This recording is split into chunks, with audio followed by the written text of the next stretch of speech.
What happens when a man has so much power, he believes he can control life and death itself?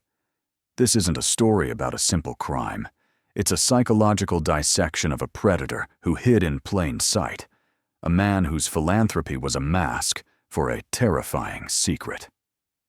On May 15, 2015, a 27-year-old flight attendant named Rosalie Domingo sat in a sterile Dubai clinic, the paper crinkling under her trembling hands. A single, 3-letter diagnosis had just detonated her world. She was HIV positive. The man responsible wasn't some stranger in the night. He was a titan of industry, a celebrated philanthropist, a man whose name was carved onto the walls of children's hospitals. He knew he was a walking plague, and for years he had been deliberately infecting the most vulnerable women in his orbit. Rosalie was just the latest casualty in a long, silent line of victims, but he had underestimated her. He believed she, like the others, would simply disappear. He was wrong. This is the story of how one woman's refusal to be erased ignited a firestorm, exposing a web of abuse, complicity, and a darkness that festered behind the gilded doors of Dubai's elite. And it all began with a daughter's promise to save her family. Before Dubai, before the prestige of an Emirates uniform, there was Rosalie Domingo, a daughter from Manila shouldering an impossible burden. In the Philippines, family is everything, and debt is a cage. By 2013, Rosalie's family was trapped. Her father had borrowed a crippling sum from a local loan shark for her mother's emergency surgery, a debt that grew with a terrifying 20% monthly interest. The lender, a man known as Tito Rodell, didn't make idle threats. One afternoon, Rosalie returned home to find him in their small living room, his presence sucking the air from the space. Her father sat defeated, his head bowed in shame. "The payments must continue," Rodell had said, his eyes glancing towards the family's only jeepney, their source of livelihood. "Or we will have to take other assets." The threat was clear. That night, for the fear wasn't just about money, it was about survival. It was the moment Rosalie's quiet determination hardened into a desperate plan. She saw an advertisement for Emirates Airlines. The salary was a king's ransom compared to her call center wages, enough to pay the loan shark, enough to keep her brilliant younger sister Tessie in nursing school. For Rosalie, this wasn't about glamour or travel. It was about escape, not for herself, but for them. Every decision was filtered through the lens of their need. In the airport before her departure, she found herself holding a tube of deep red lipstick, a small luxury, a moment just for her. She walked to the counter, but the image of her sister's tuition bill and her father's face flashed in her mind. With a quiet apology, she put the lipstick back. The guilt of wanting something for herself was a luxury she couldn't afford. The weight of her family's future was the only luggage she carried. Dubai, March 2014. The city was a monument to impossible wealth, a stark contrast to the life Rosalie had left behind. But beneath the gleaming facade, she quickly learned about a system of control known as Kafala. Her right to exist in the UAE was not her own. It was tied directly to her employer, Emirates. One misstep, one complaint, and she could be on a plane home within days. She wasn't just an employee, she was a guest whose welcome could be revoked at any moment. Her first encounter with the city's hidden darkness came not in the shadows, but in the rarefied air of business class. Her name was Sheikha Amira al-Rashid. She was the picture of quiet elegance. Draped in a custom-tailored abaya, her wealth whispered through understated diamonds.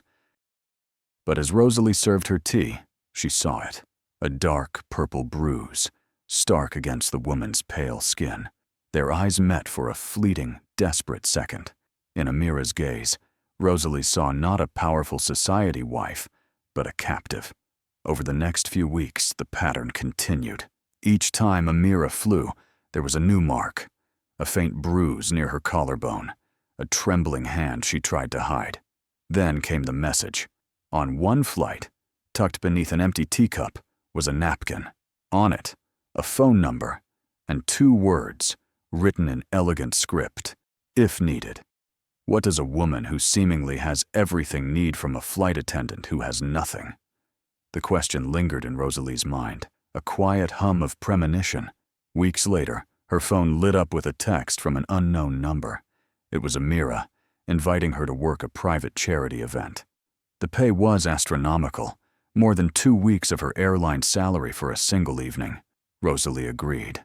But as she would soon discover, this invitation wasn't an opportunity. It was an audition. The charity gala was a spectacle of performative compassion. On stage, a handsome man in his 50s, Sheikh Tariq al-Rashid, spoke with a smooth, practiced charisma about empowering women. He was a real estate magnate, an Oxford-educated billionaire, whose name adorned community centers and university wings. To the world, he was a pillar of society. From a psychological perspective, men like Tariq often construct a flawless public persona to mask a deficient inner self. This grand philanthropy wasn't just charity, it was camouflage. Rosalie watched him, and then noticed his son, Khaled, a teenager bored in the front row, and scrolling through his phone. He looked up at Rosalie as she refilled his glass with complete indifference. She was invisible. A moment later, he was posing for a selfie with his father, the caption reading, "Blessed, learning from the best role model." Weeks later, the real invitation came. First, from Emirate, in the chilling silence of their fortress-like villa. Over a private lunch, Emirate asked Rosalie to keep her husband occupied while she traveled. She slid an envelope thick with cash across the table, enough to settle a significant portion of her family's debt. "He gets difficult," Emirate whispered, her gaze distant. Rosalie saw what this was. She was being asked to be a buffer, a distraction, a sacrifice. She refused. But the offer didn't die. It came again, this time directly from Sheikh Tariq. A car was sent for her, so no request, just an assumption of her compliance. In a stunning marina penthouse with the city glittering below, Tariq laid his trap. "Your family owes money," he began, his voice casual. He recited the exact amount of her father's debt, the interest rate, the name of the loan shark. The blood drained from Rosalie's face. "I make it my business to know," he said, the smile never leaving his eyes. This wasn't merely knowledge, it was a display of absolute control. "I can make it all disappear. Tonight." He explained the terms. Discreet companionship. In exchange, her family's salvation. He then laid down his final card. "Your visa is tied to your job," he reminded her. "One phone call from the right person, and you're on a plane in 72 hours. Understand?" This was a masterclass in psychological coercion. He had identified her deepest vulnerabilities, her family, her poverty, her precarious legal status, and leveraged them all. He presented a transaction, framing it as a smart choice. For Rosalie, trapped between her family's ruin and this man's predatory desires, there was no choice at all. "Okay," she whispered. The bargain was struck. The arrangement began. The texts would come, always when she was off duty. She would be taken to the anonymous marina apartment, never the family villa. It was a sterile, transactional world. Tariq's psychology revealed a stark, terrifying contradiction. He was obsessively clean, wiping down surfaces, refusing to shake hands. A man terrified of contamination from the outside world. Yet, in his most intimate moments, he was recklessly, deliberately unsafe. He refused to use protection. "I'm tested regularly by private doctors," he'd said, cutting her off when she first raised the subject. "Don't worry about it." His tone forbade further discussion. For a malignant narcissist, rules are for other people. He believed his wealth and status placed him above the laws of nature, above biology itself. He saw Rosalie not as a partner, but as an object for his use, her health an irrelevant externality. By the winter of 2015, 8 months into the arrangement, Rosalie's family was safe. The debt was shrinking. Tessie's tuition was paid. But Rosalie's own body was staging a rebellion. It started with night sweats and a persistent fever. Then came the weight loss, the bleeding gums, the exhaustion that clung to her like a shroud. She told herself it was stress. She was afraid of what a doctor might find, so she endured the symptoms in silence. During their final meeting in early May, Tariq, flush from closing a major deal, remarked casually, "You don't look well. You should see a doctor." It was a statement devoid of concern, laced with the detached cruelty of a man discarding something he no longer found useful. 2 days later, on May 15th, she finally went to a clinic. Later that afternoon, a doctor sat across from her and spoke the words that would transform her life from a nightmare into a fight for survival. The diagnosis was delivered, and with it, a horrifying new understanding of what Sheikh Tariq al-Rashid truly was. The diagnosis wasn't just a death sentence, it was a revelation. Tariq's carelessness wasn't an oversight, it was an attack. In the lonely nights that followed, sleep offered no escape, so Rosalie turned to the internet. She descended into a digital underworld of expat forums and private social media groups, searching for whispers, for echoes of her own story. She typed in desperate search terms: Dubai domestic worker sick deported, Filipina HIVUAE, and slowly, from the digital ether, ghosts began to emerge. The fragments started to form a mosaic of pain. Then she found a face, a memorial page for an Indonesian woman named Siti Rahayu, died 2014, cause of death, complications from illness. Using an online translator, Rosalie pieced together the comments left by grieving friends. One comment stopped her cold. "May God forgive those who hurt you." Not, "What hurt you?" Who? Rosalie knew she was on the right path. She created an anonymous account on a secure messaging app and posted a message, a flare into the darkness, looking to connect with anyone who worked for the al-Rashid family. Al-Barsha, Dubai. Confidential. You are not alone. For 2 days, silence. Then, a voice message. A woman named Dwi, speaking in broken English. Her sister was Siti. She worked there? Nanny. Dwi's voice cracked with pain. The man, the father, he come to her room at night. She gets sick, very sick. Hospital say, HIV. She'd die. The family had been paid 20,000 dirhams for their silence. Then, an encrypted email from Priya. She was a housekeeper in 2011. The same man, the same abuse. When she tried to report it, she was deported within a week. Now she was back in Sri Lanka, sick and unable to afford medication. A third message arrived. Another Filipina. She had seen it all, but she revealed a horrifying new layer. The wife, she knew, Linda wrote. She's the one who chose which girls to send to him. Like we were offerings. 3 women. 5 years. The same predator. The same pattern of abuse, infection, and forced silence. This wasn't just Tariq's crime. It was a conspiracy. Rosalie was no longer a lone victim. She was the inheritor of a legacy of suffering, and she knew she had to be the one to break the silence. On June 20th, 2015, Rosalie Domingo walked into a Dubai police station.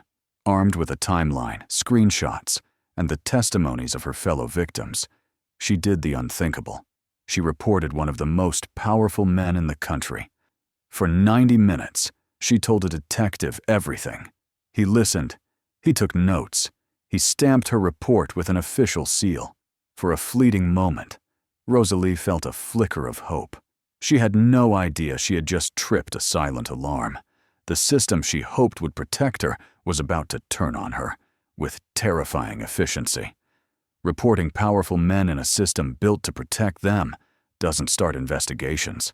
It starts deportations. 48 hours later, her phone rang. It was Emirates HR. You're required to report to Human Resources tomorrow morning. This is mandatory. The HR officer was polite and brutal. Irregularities were detected in your file, the woman stated, sliding a bank statement across the desk. Rosalie's statement, with the cash deposits from Tariq, highlighted. These deposits don't match your salary. They were gifts, Rosalie stammered, unable to name the source. Emirates has zero tolerance for visa fraud, the officer said, her voice betraying no emotion. Your employment is terminated, effective immediately.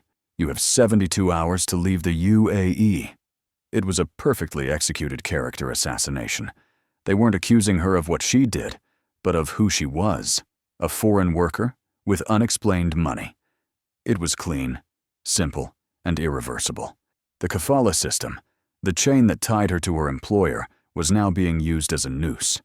Then her phone rang. An unknown number. It was Emirate. "What did you do?" she hissed. "I reported him," Rosalie said, her voice shaking with rage. "You stupid, stupid girl," Emirate whispered, her voice laced with panic. He knows you went to the police." Rosalie confronted her. About City, about Priya, about being chosen like a sacrifice. Amira's defense was chilling. "I was protecting myself." Then came the final, terrifying warning. "You need to leave Dubai. Not in 72 hours. Tonight," Emirate urged. "There are people who make problems disappear in this city. They're coming for you." The line went dead.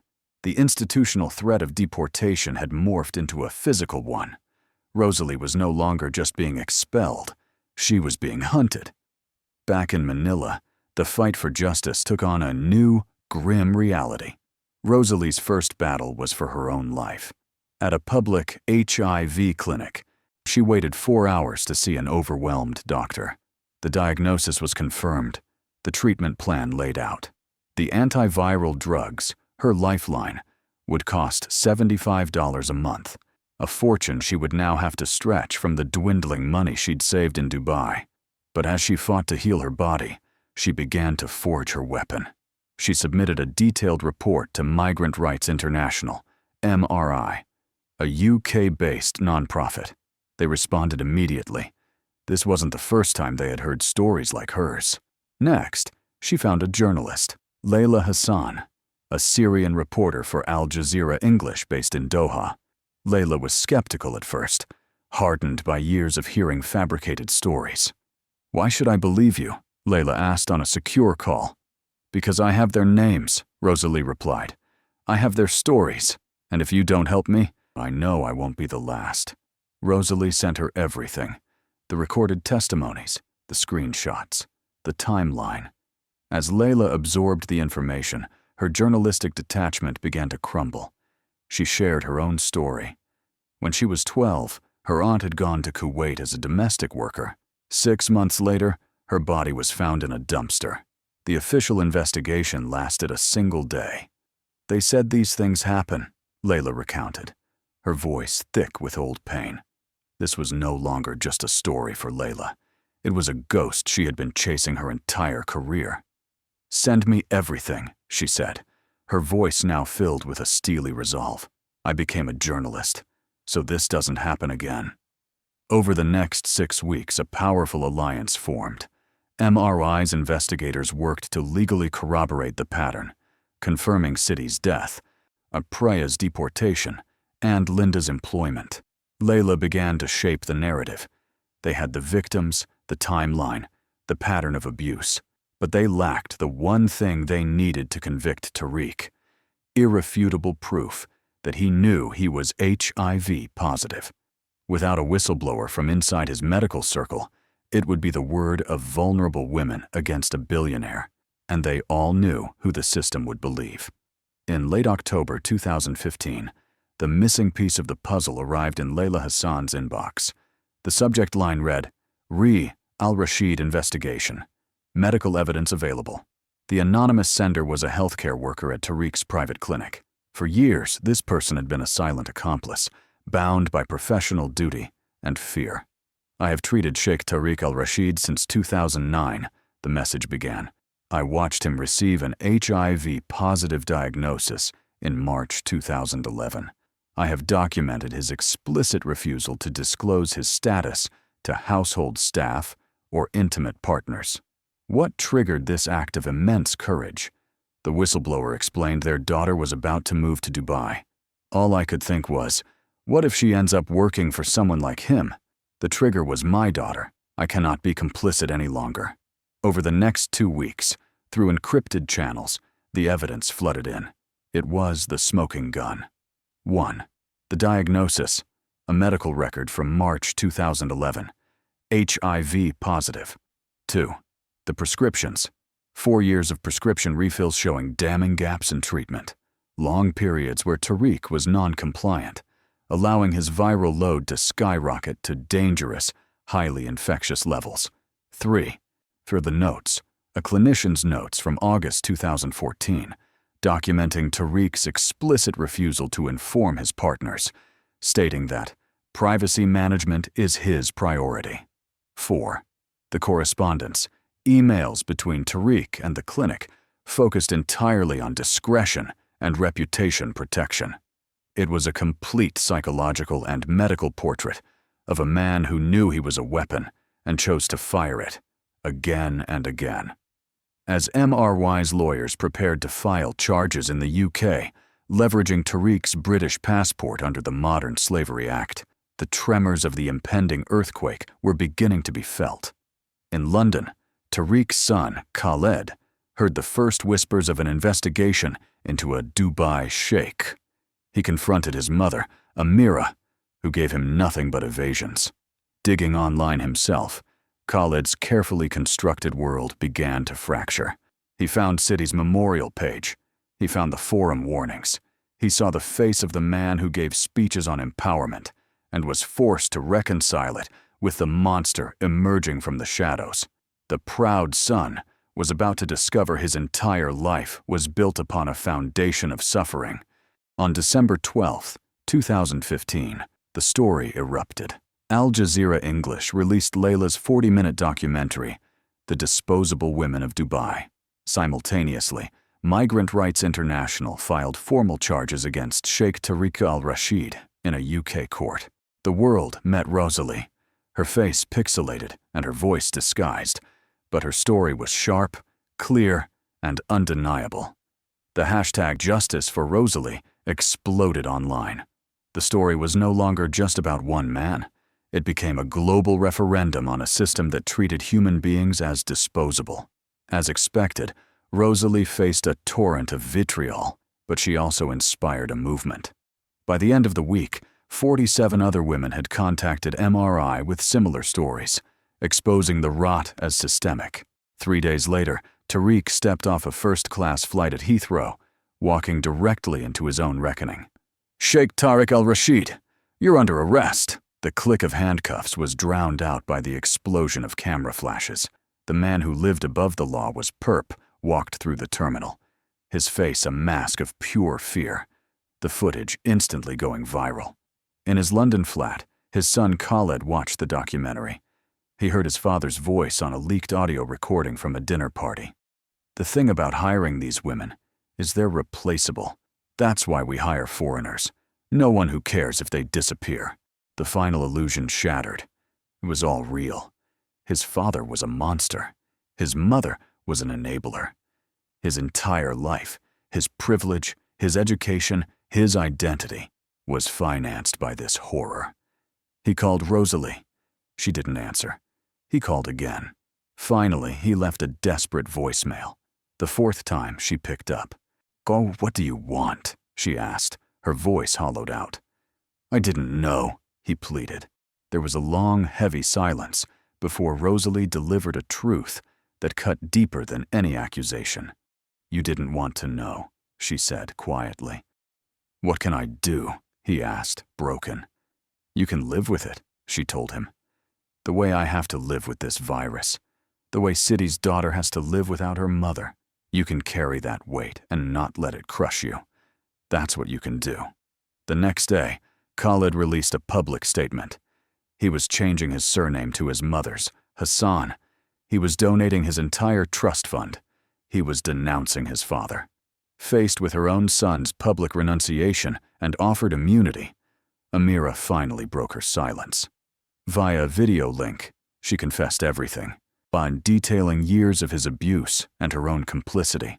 The empire of Sheikh Tariq al-Rashid, built on secrets and suffering, was collapsing. On March 18, 2016, Rosalie Domingo testified. When the prosecutor asked what she wanted from the case, her answer wasn't about revenge. It was a message to every vulnerable person working far from home. "I want you to know that you are not disposable," she said, her disembodied voice filling the silent courtroom. "Your life has value. Your voice matters. And when powerful people tell you to stay quiet, I want you to know that refusing to disappear is the most dangerous thing you can do, but it's also the most powerful." Her final words hung in the air, a stunning indictment of the system that had failed her. "I regret that I had to become my own justice, but I don't regret fighting back, and I will never apologize for refusing to be erased." Sheikh Tariq al-Rashid was sentenced to 12 years in prison. His name was scraped from the hospital walls his blood money had built. But was this victory? Tariq will be out in 8 years, a man in his early 60s, still wealthy, still connected. Meanwhile, City is gone forever. Priya is sick and dying in Sri Lanka. The systemic abuse continues. The Kafala system remains largely intact. And tomorrow, another young woman will board a plane to Dubai, hoping her hard work will be enough to protect her. Rosalie won her case, but she lost her career, her ability to travel freely, and her sense of safety. She lives with a lifelong virus and the ghosts of the women who didn't survive. So, what was the victory? Victory wasn't the verdict. It was visibility.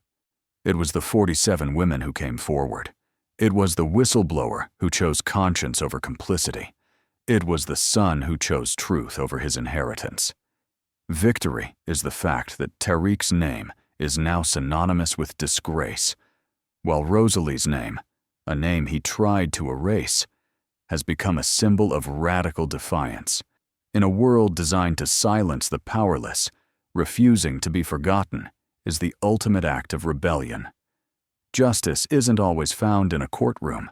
Sometimes it's forged in the courage of a single voice that dares to say, "I was here, this happened, and you will remember my name." The system that enabled Sheikh Tariq is still in place because it operates in the shadows, counting on our silence. Don't let them win. Subscribe to Fatal Affairs. Share this documentary and comment below. I will remember her name. Because when we bear witness, we ensure that no victim is ever truly erased.